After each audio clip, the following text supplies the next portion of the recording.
Sa bawat biyahe ng bus, barko at eroplano patungong Maynila, dala ng maraming manggagawang Pilipino ang paghahanap ng mas maayos na kita.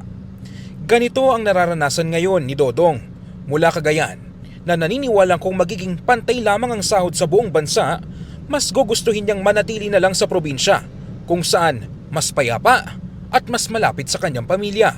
Mas okay yung pareho tanan ng sahod para kasi sa probinsya maliit eh.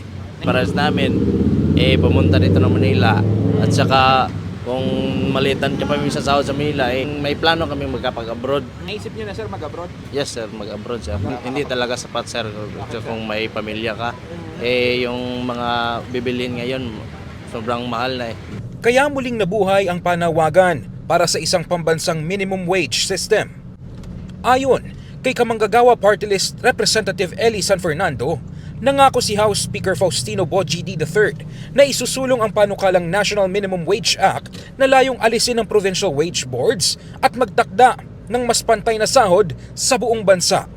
Dahil sa pagdagsa ng mga naghahanap buhay, ramdam na sa Metro Manila ang epekto ng pagsisiksikan. Para kay Congressman San Fernando, matagal nang nakasentro sa Metro Manila ang pag-unlad, kaya nauhuli na ang mga probinsya mula infrastruktura hanggang social services. Ngayon, pag sinasabi nila, wala naman kasing mga industriya, wala namang mga oportunidad sa probinsya. Exactly, that's the point. Kung sakaling maging batas itong panukala natin, decongestion ng Metro Manila. Alam niyo ho kasi, pagdating sa development, nakafocus sa Mega Manila eh.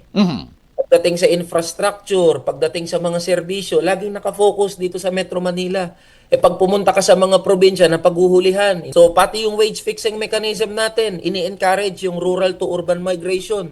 Kaya nauubos yung mga manggagawa sa probinsya. Lahat nagsisiksikan tayo dito sa Metro Manila. Naging dahilan, naging palusot ng mga malalaking mga negosyo, yung batas na meron tayo ngayon, para panatilihing barat yung sahod sa mga probinsya. Binanggit din ni San Fernando ang hamon sa mga maliliit na negosyo na nahihirapan sa red tape at permit requirements, habang mas napapaboran ang malalaking kumpanya sa pamamagitan ng tax incentives. Ang development paradigm ng bansa natin, yung mga malalaking negosyante, mas pinapalaki pa, mas sinusuportahan pa. Binabawasan nga yung corporate income tax eh. Ang daming ang tax incentives para sa mga malalaking negosyo eh.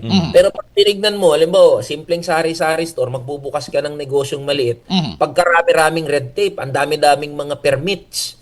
Kung maipapasa ang panukala bago ang session break, inaasahang magiging makubuluhang regalo ito sa mga manggagawa sa paggunita ng Labor Day, na sumisimbolo ng pag-asa na balang araw, hindi na kailangang lisanin ng mga Pilipino ang kanilang tahanan upang mabuhay ng marangal.